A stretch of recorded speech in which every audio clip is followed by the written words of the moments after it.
How's it going? I'm good. How have you been? I've been amazing. It's always good to see you. I know, likewise. It's been a couple weeks. It's been a couple weeks, yeah. Yeah. So Your hair is so cool. Thank you. If I had hair, I would want electric glitter hair. Oh, thank you. I appreciate it. Okay, I wanted to ask because I saw you a couple weeks ago at another Galaxycon in Raleigh. Are you a wrestling fan? You know, I was a big time wrestling fan, but back in the day, you know, 'cause I'm much older than the new stuff. I was like a, you know, Jimmy Snuka, Hulk Hogan era kind of wrestling fan. I was a big fan. Yeah. Because you took this iconic picture with the Hardy Boys. Oh yeah, see, they were after my time, but I totally am aware of who they are. Wait, like you knew the hand signals, and then you got invited to the Hardy compound. I didn't get invited to the Hardy compound. That only happened on Instagram afterwards. I would have totally gone to the Hardy compound. Is this the crossover we need to see? I know, I agree. That would be great. Maybe that's my act too, is I'm like a professional wrestler. Yeah.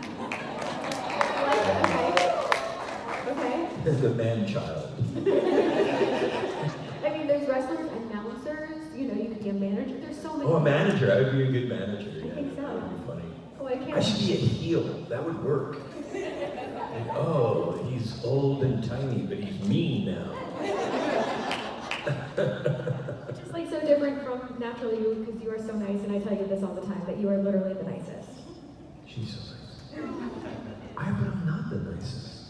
I'm not any nicer than other people. Well, that's not true. I think there's a lot of mean people, unfortunately, in the world. But I think I'm a pretty nice guy. But I don't think I'm like exceptionally nice. Okay. You know, I think I'm just like, you know, like I get impatient and I have a temper sometimes, and especially in like crowds and stuff. But I do believe that we are all better served if we start our day thinking of ways to be kind to each other, have compassion for each other, and I do try to hold that idea a lot, but I think a lot of people do. I think most people I meet are pretty nice. You know, and the ones that are just jerks kind of stand out because they're a little bit exceptional. But I mean, do you guys think that? Like, I think most people, I lived in New York City for 27 years, I think. And that is a stressful place to exist. Like it's like a war living there. And it's like hot and it smells like pee, and it's like super crowded and everything's loud. It's like a really intense environment. And people are pretty grumpy there, but they're really nice to each other. And you see people who need help all the time. People help each other out. People like carrying each other's suitcases up and down the subway stairs, carrying strollers up and down the subway stairs. That was always one of my favorite things about New York City, is if you saw a mom trying to go down the subway with a stroller, it was like a fight to who got to help her. Everyone's like, oh, I got it. You know, like, so I think that, I do believe that New York City is sort of proof that people are fundamentally, at least tolerant of each other's existence fundamentally. And while there is tremendous intolerance in the world, and while there is tremendous cruelty in the world, I don't believe that that is our default state. I just don't. Or New York would be chaos. Or this room would be chaos. You know? I like fundamentally fun. That's fun.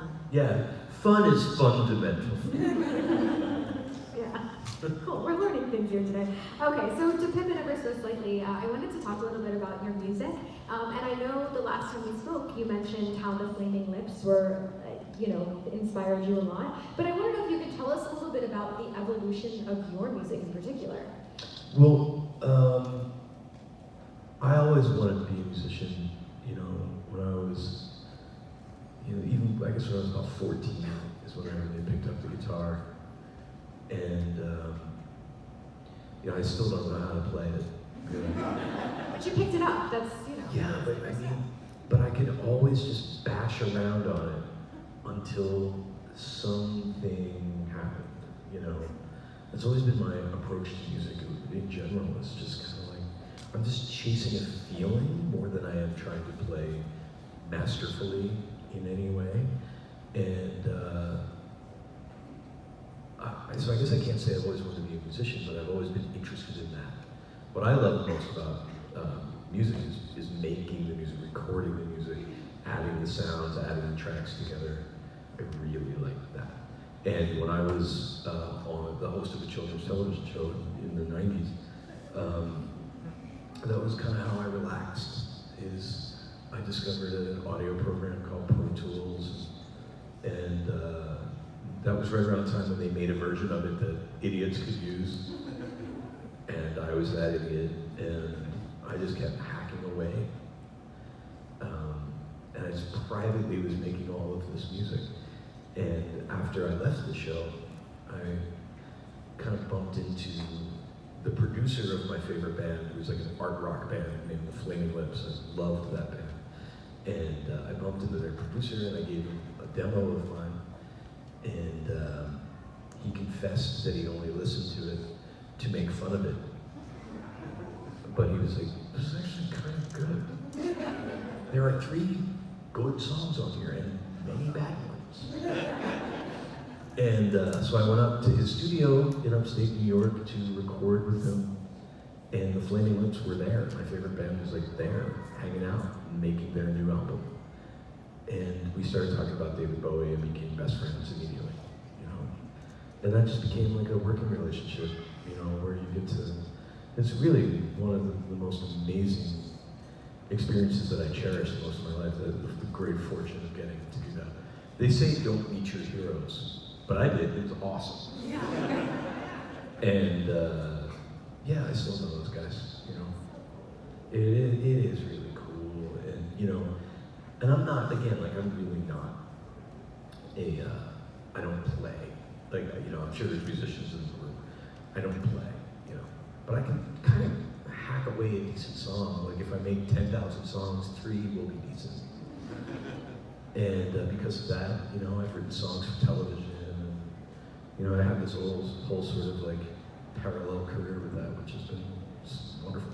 Yeah, that's amazing. Yeah. I was gonna say, you say sometimes don't be your heroes. Yesterday, my favorite band actually came to this convention. Blue October. Do you know Blue October? I don't. You don't know Blue October?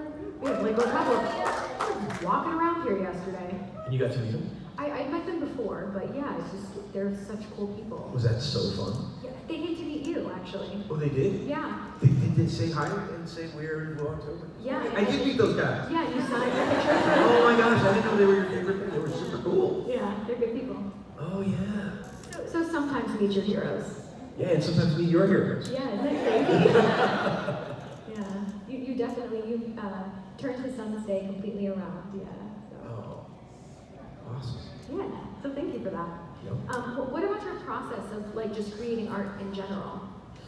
Oh, well, that's quite a question. Like, I think that there are just people for whom the world is better explained that way. I know that there are people who don't see the world in creative terms. I'm not that person. You know, I have this sort of posture that always tries to see the world in terms of how it feels, if that makes a form of sense. And I've always wanted to do these things, you know. Like, I was always drawing and sculpting, and you know, when I was in high school, I got accepted to a scholarship arts program, like a summer thing, in Pennsylvania, and I got accepted for acting and for writing, because what I thought I wanted to do was be a writer. And they said I could go for both, and when I got there, they made me pick one instead, and there were cuter girls in the theater thing, so that's what I did. But in a way, I don't make a distinction between any of it. It's all the same stuff. You know, it's just like a lens you put in front of your creativity. Like, am I sculpting with clay? Am I writing haiku? Am I talking to a bar of soap? You know, it's all sort of creative energy that you sort of funnel through a different lens.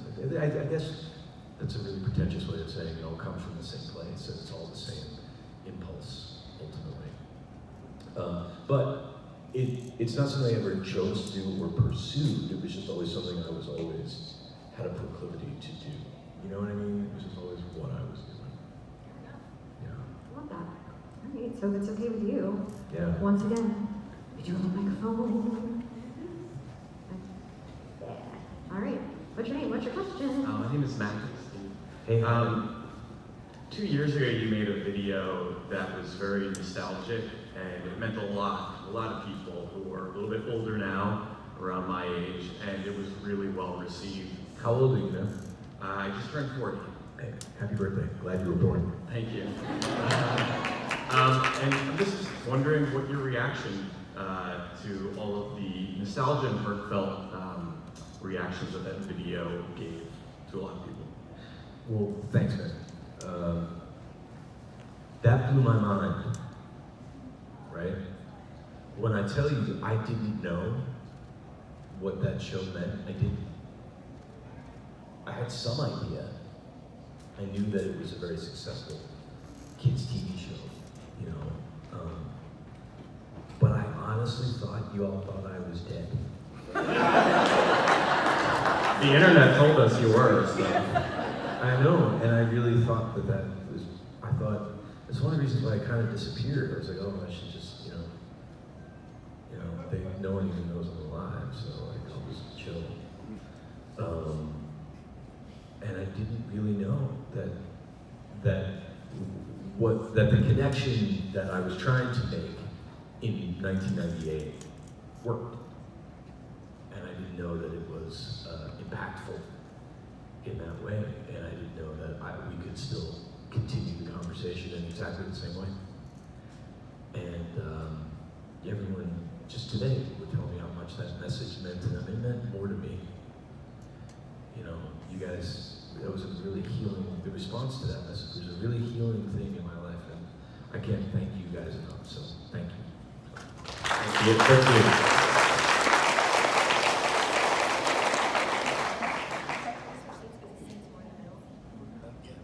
Switch seats. Yeah, That one's in the middle. Okay. Go ahead. this is better. Yeah, I agree. What's your name? What's your question? Hi, I'm Allie. Hi. And yeah, thank you for showing me that I can do anything that I want to do. It's really Within certain limits. within certain I can't do code, so The laws of I can't do thermodynamics. that totally. Obviously, certain moral and ethical norms. Quite so. On a different note, as a theater kid now working in software, I find that theater still follows me and teaches me things and influences me. I'm sorry, I couldn't understand what you said. You do. As a You're theater kid now you working now in program software. Yeah. Yeah, okay. After moving from theater to being in front of the camera, were there things that you were surprised you had to hold on to from theater and things that you were surprised that you had to let go of or unlearn from your theater background? Well, I think what I did on the kids show was very much about theater. It's a very theatrical thing. There was a play that I did. I went to college for theater, right? And there was a play that I did called Harvey. Does anyone know what that play is? Harvey tattoo. You have a puka tattoo? Yeah, I do. Did we discuss this? No.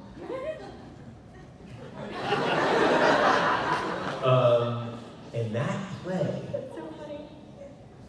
we gotta talk about this. Yeah, we will. But that play is about this dude, right? Who's like a really happy, weird guy.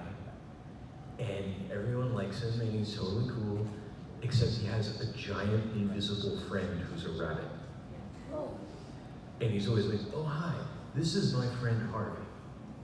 You know? And I remember when I did that play to create that character, I just found this sense of joy and wonder. And that's what I used for that. And I used that character at the audition for the kids show. I just kind of transferred it, you know? Yeah. So, and that's a very theatrical thing. So I was like, okay, the way that you might break the fourth wall, you guys know what that means? That's a very powerful thing that happens in the theater, right? it's a very powerful thing to maintain a fourth wall in the theater, to ostensibly make it seem like, we're in a living room in Russia having a really dark conversation that people are just listening to. But it's another thing to talk to an audience. And I love doing that as an actor on stage, talking to the audience. Another play that I did, because these are the kind of plays you do in college that I love, was a play called Our Town, which we all read in high school or whatever and think is boring. That is a deeply weird piece of absurdist theater. That's I have a tattoo of that Oh, one. yeah. I have a Thornton Wilder tattoo, Steve. This is crazy. But that's like a really intense, sad play. And I got to be in that play where I got to talk to the audience the whole time. So I was using all the theater stuff that I knew on the kid show. And it also has like a big kind of musical theater energy to it and stuff like that. I'm not super great at being, I can be very realistic seeming on stage, but if you do that on film, if I do that on film, I look like I'm being a freak. Because I'm a little big, I'm a little like, over the top because of the theater training. So what I did there, the theater training was helpful, directly informed what I was able to do and was a huge help to me. Did that answer your question, though? Yes, thank you.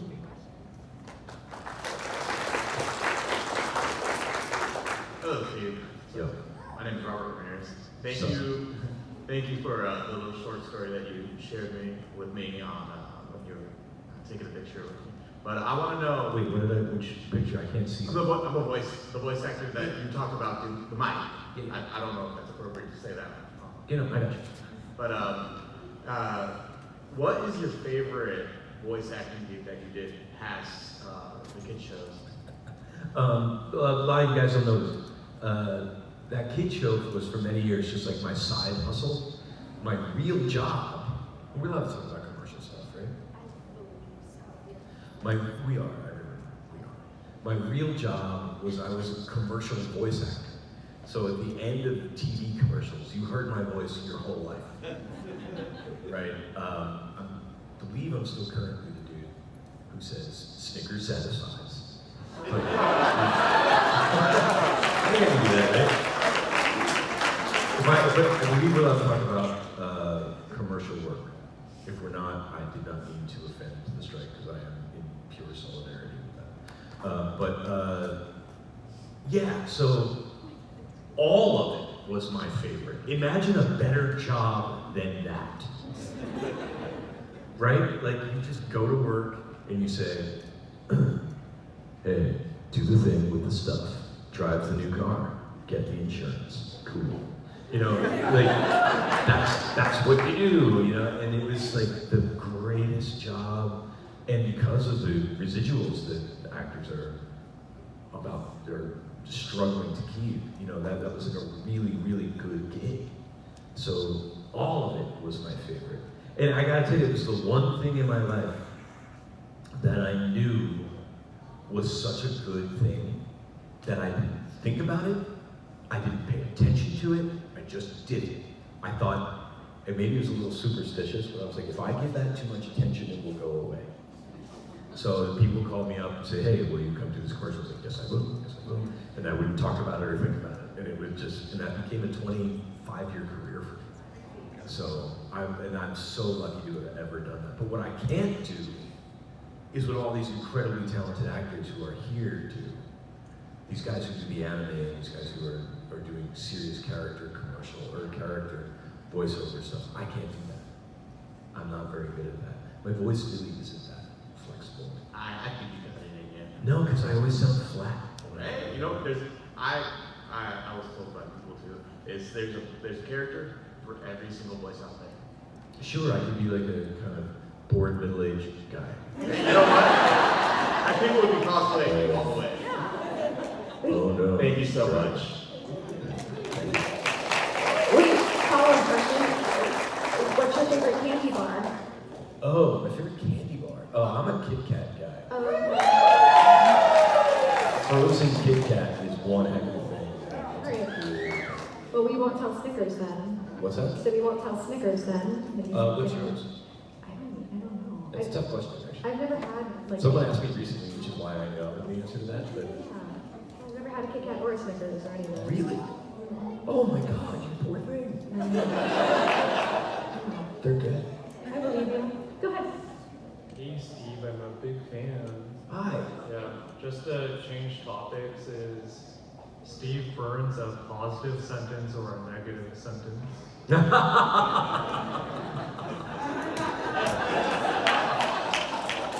Best question.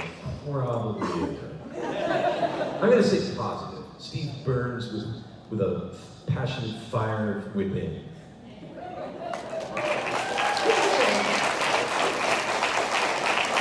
Y'all are so creative, man. Great question, man. Hi, my name's Natalie. Real quick, I also had to read Art Town in high school, so I knew the weirdness you were talking about.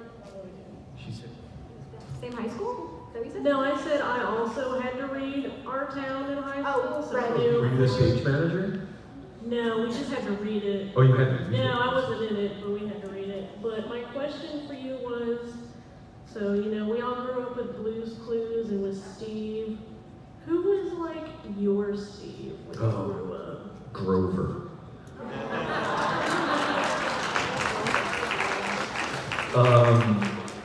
So, okay, we talk about, how I got that role, what my influences were for that role. I talked about Harvey, and that was that kind of spark, that wonder thing was that, right?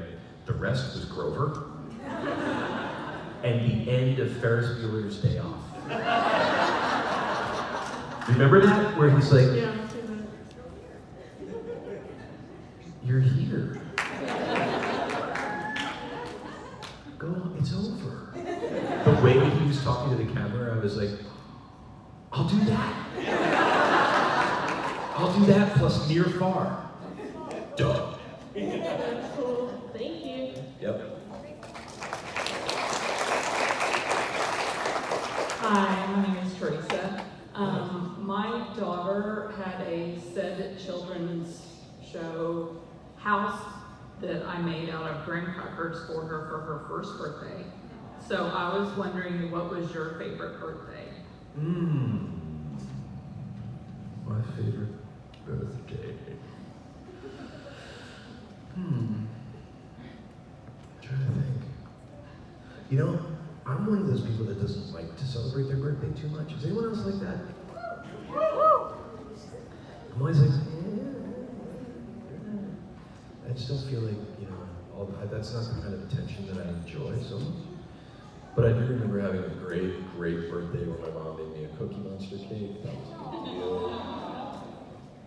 I remember a birthday where all of my friends from like third grade came over. That was really cool.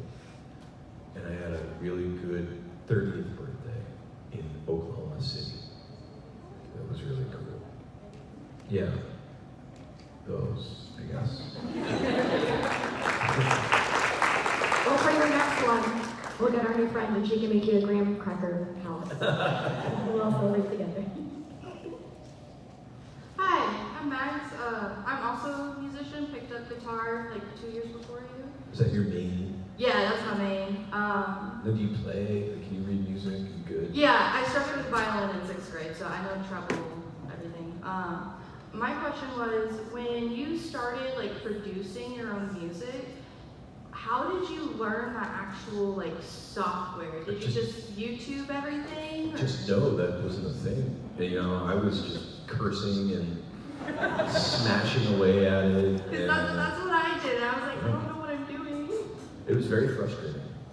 But that was what was great about it, is, what I discovered was pitch shift, reverse, and all these other things. Like, I would often do a thing where I would play one note into the computer and on a guitar, and then I would pitch shift it into other notes.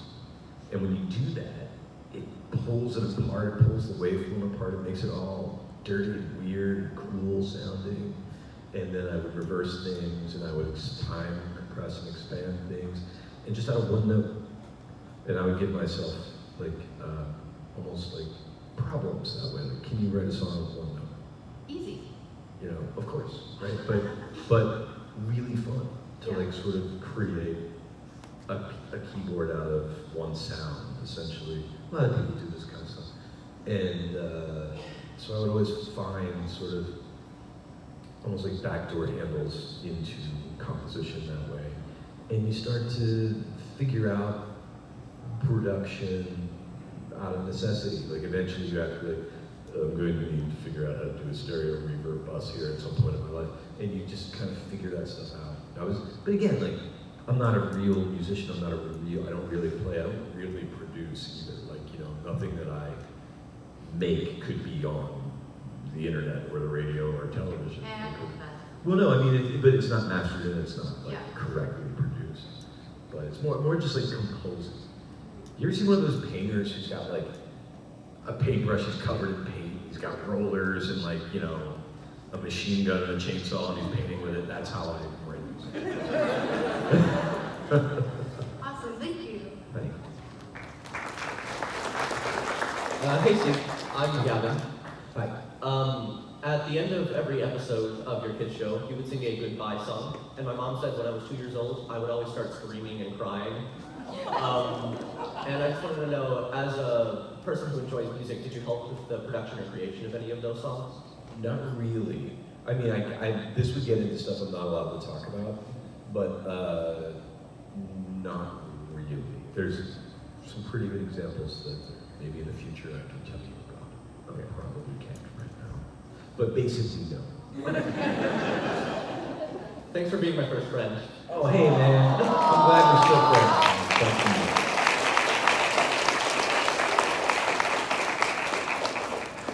Hello, my name is Jen. Hi.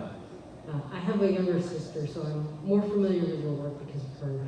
But I can't understand what you're saying. Oh, I'm sorry. So maybe if I remove Can you do me a favor? Yes. Can you just talk not on the microphone? Oh, not on the microphone. Okay. Yeah. Now, I'm familiar with your work because my younger sisters were a very This is so much better. prominent part of our household. Yeah. I really enjoyed your story you told on the mock radio. That was fantastic. That was all true, man. Great story. I play guitar. My question was, what's your favorite song to play on the guitar? That's maybe just warm up something that's fun for you.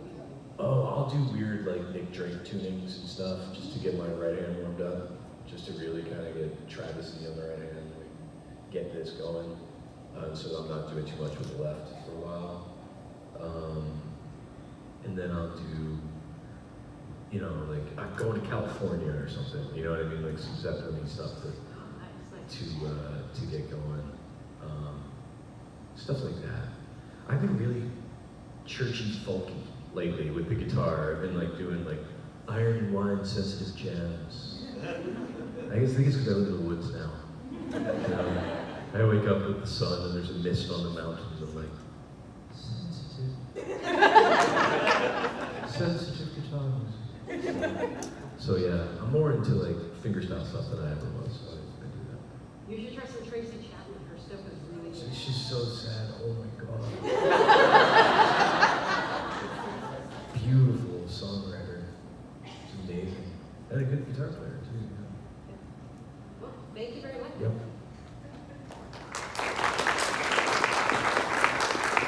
Hi Steve, I don't know how details you can answer this, but I wanted to know, do you ever look back at the kids show and look at the stuff you've done or the things you've said and feel like, oh man, I wish I could have said or done that differently? Yes. 100%.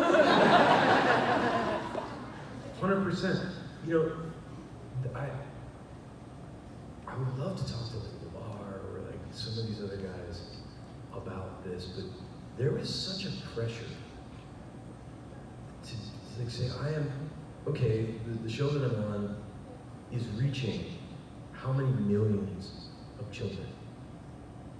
And we're repeating the same messages over and over. Fred Rogers always talked about how whatever comes out of the television is sanctioned as a piece of the caregiving of that home in the same way that whatever comes out of the stove is, right? And that is the importance of that. And then when people are telling you, oh, you're for this time period, we're #1 rated kid show, and everyone's listening, and I talk to all of you, and I see that it was impactful. I was terrified as the person delivering that message. You know, I would always worry about that. I would always worry, what if what we're saying isn't true? And the funny story is I used to say, basically I would say, if you are intentional and thoughtful and deliberate about your actions, you can achieve anything, right? And you can be anything that you choose. You know, my favorite piece of fan mail I ever got said, "Dear Steve, I love you. I want to be a pizza."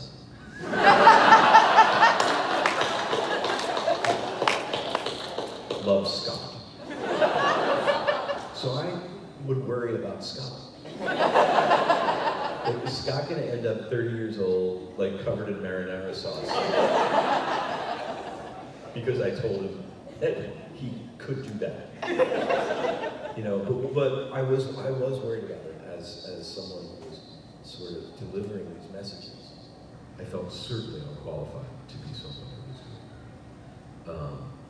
But the messages we delivered, I stand by. You know, people who created that show were brilliant, and we said good things. So, you know, I'm enormously proud of the messages that we delivered. But in the moment, it was terrifying. You know, it was terrifying to do that. It was pressure, I should say, not terrifying, but it felt like pressure. Great question. Thank you. You're a legend. I love you. You're not Scott, are you?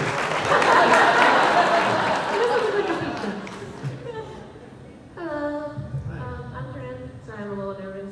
So, I remember being in like middle school, elementary school, you released there's like a part Nickelodeon released where you explained why you left the kids show. And you guys said it was because you like lost your hair.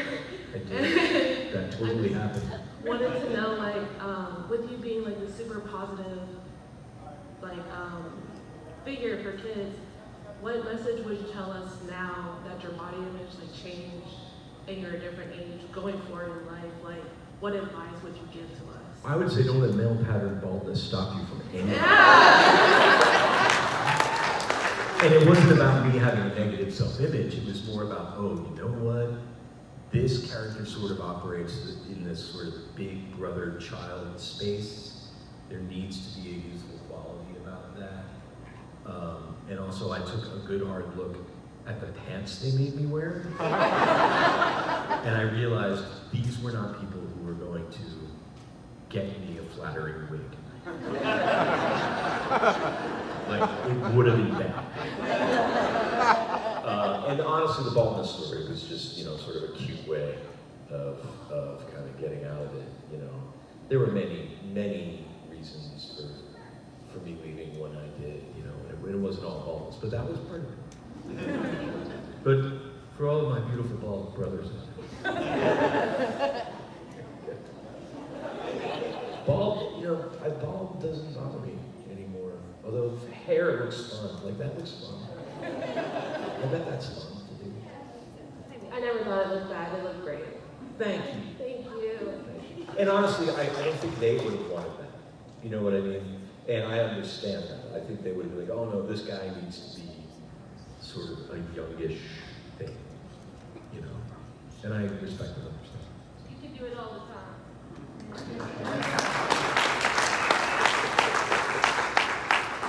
Well, hi Steve, you look great, by the way. Hey, thanks to you, man.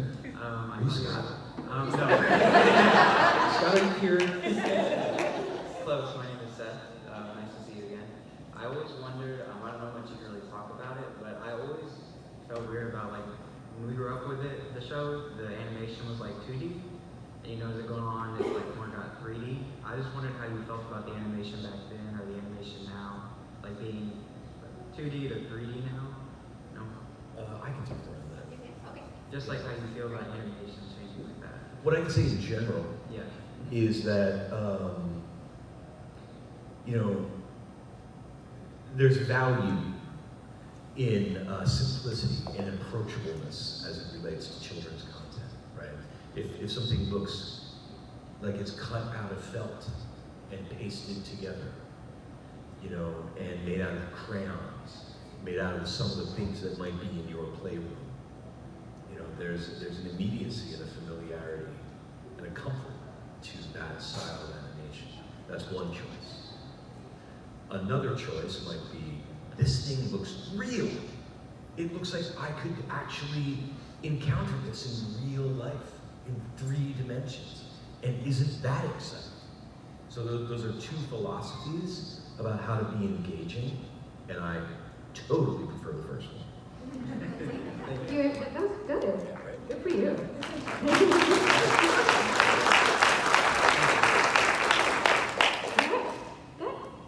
Hey Steve, my name is Scuba Belly. Hey, how are you?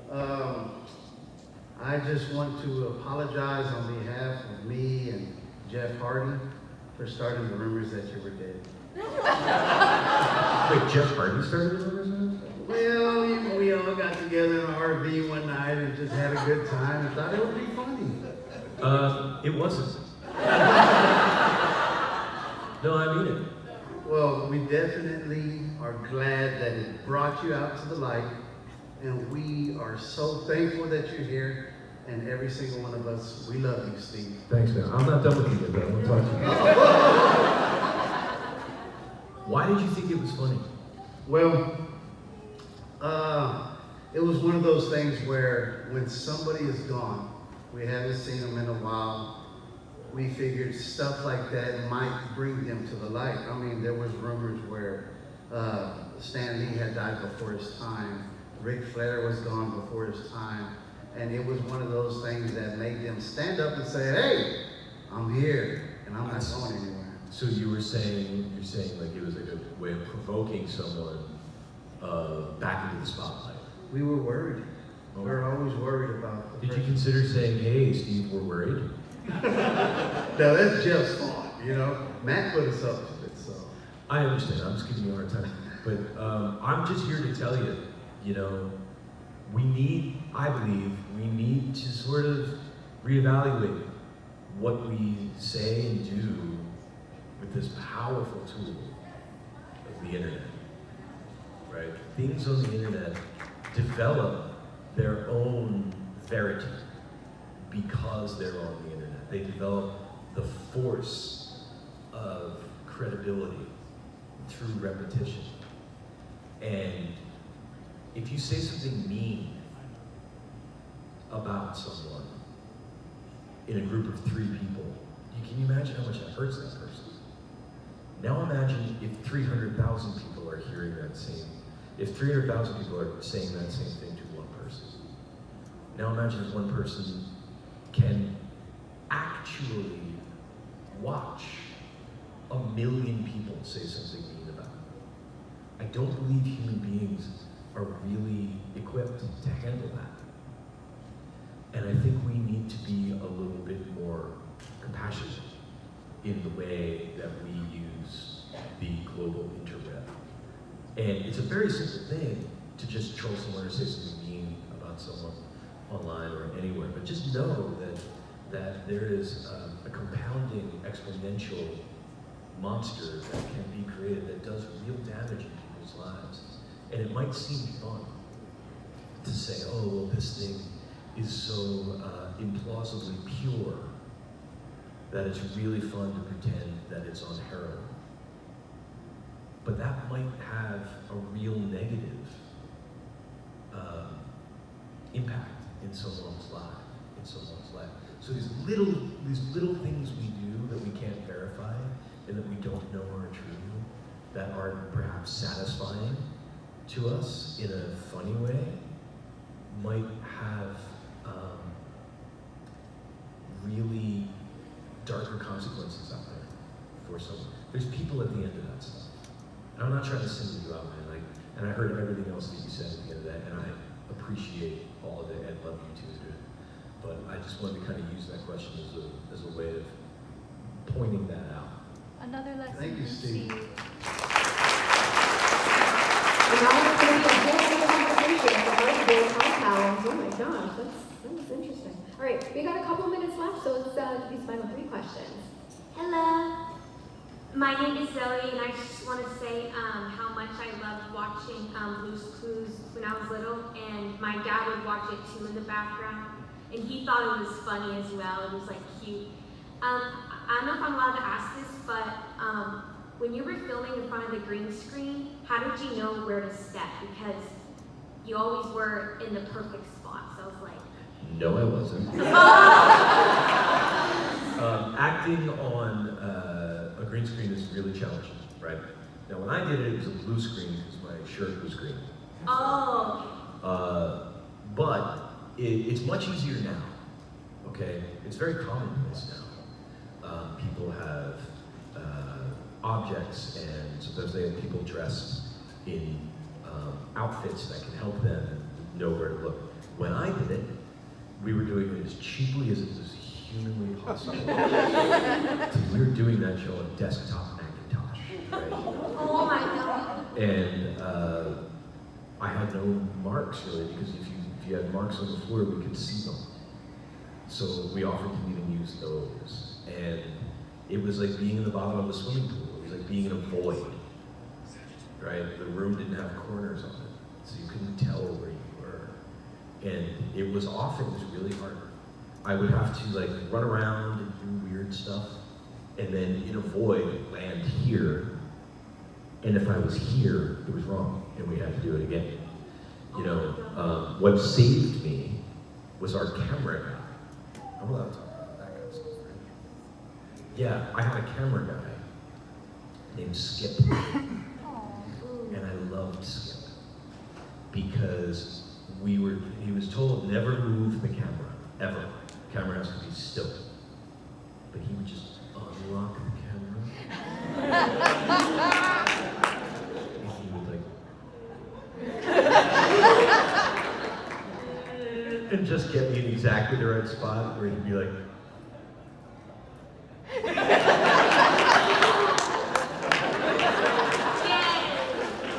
so yeah, a lot of times where I looked like I was talking to the camera and I was like, oh great, I was talking to Skip.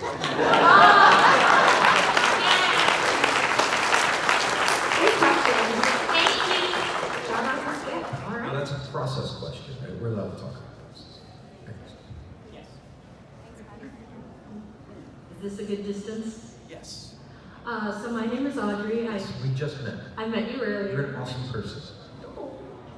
You guys should all meet Audrey. She does cool stuff for a living because she's very cool and has a giant heart. Oh, you're gonna make me cry. Good.